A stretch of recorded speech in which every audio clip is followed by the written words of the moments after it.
Welcome back, guys. A variable is a container which stores a value.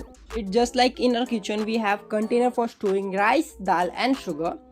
Similar to that, C variables rice dal की वजह store करते हैं values which are obviously stored as bit, but that's another case. जिस तरह हमारे kitchen में already define रहता है कि कौन से डिब्बे में क्या जाएगा एंड कुछ और डाला तो दिक्कत हो जाती है, उसी तरह सी में भी कुछ डेटा टाइप्स है जो वेरिएबल का टाइप डिफाइन करते हैं. We'll learn about only 3 data types which are int for integers, float for real numbers and char for single characters.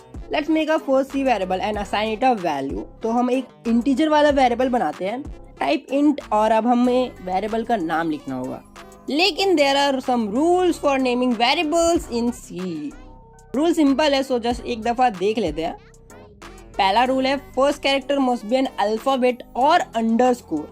Which means कि हम ये सब नाम यूज कर सकते हैं लेकिन ये सब नहीं.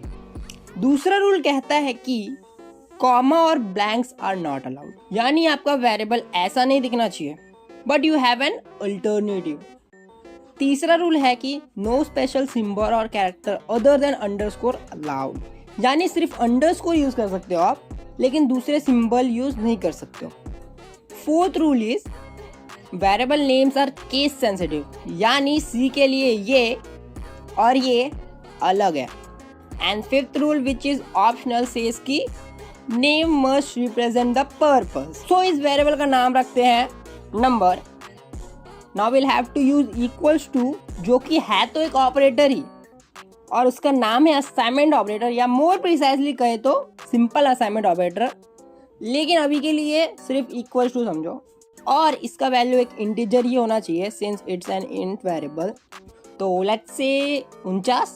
और लास्ट में सबसे इम्पॉर्टेंट चीज statement terminator which is nothing but semicolon. तो हमारा इंटीजर वाला वेरिएबल रेडी है और हमने उसे एक वैल्यू भी असाइन कर दिया. अब अगर हम अपने प्रोग्राम को कंपाइल करके रन करेंगे तो हमें कुछ नहीं दिखेगा बिकॉज हमने प्रिंट स्टेटमेंट यूज ही नहीं किया है. एंड हियर्स अ ट्विस्ट, जब भी सी के प्रिंटफ में हम कोई वेरिएबल की वैल्यू प्रिंट करना चाहते हैं तो हमें एक बड़े ही खतरनाक व्यक्ति को यूज करना पड़ता है विच इज फॉर्मेट स्पेसिफायर.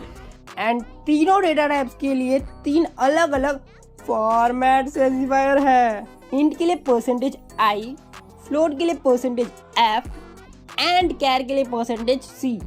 और हाँ, आपको कई जगहों पे इंट का फॉर्मेट स्पेसिफायर परसेंटेज डी भी दिखेगा, लेकिन अभी के लिए सिर्फ परसेंटेज आई को अपने भेजी में डालो, ज़्यादा झंझट मारी नहीं करने का.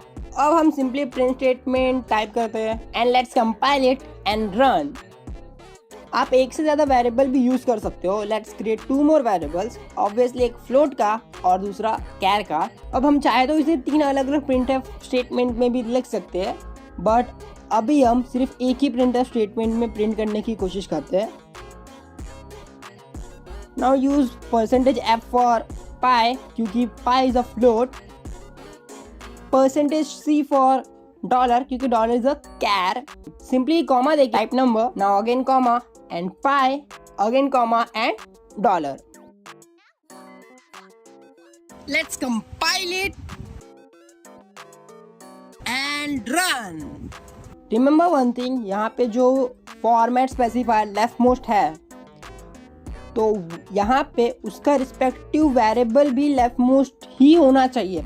एंड उसी सीक्वेंस में हमें सारे फॉर्मेट स्पेसिफायर और उसके रिस्पेक्टिव वेरिएबल्स को रखना पड़ेगा. और अगर आपसे ये फॉर्मेट स्पेसिफायर और वेरिएबल का सीक्वेंस गलत हो गया तो या तो आपका प्रोग्राम कंपाइल नहीं होगा because of some weird unknown error, या फिर आपका प्रोग्राम कंपाइल होगा और रन होगा लेकिन आपको वो डिजायर्ड रिजल्ट नहीं मिलेगा बिकॉज आपने सीक्वेंस गलत रखा है. बस that's all for now. By the way, एक क्विज है, वो ट्राई कर लेना एक दफा, मजा आएगा.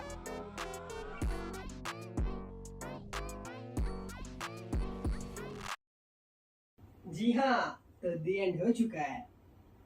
आज के लिए बस इतना ही, फिर मिलेंगे किसी और वीडियो में. तब तक के लिए बाय बाय.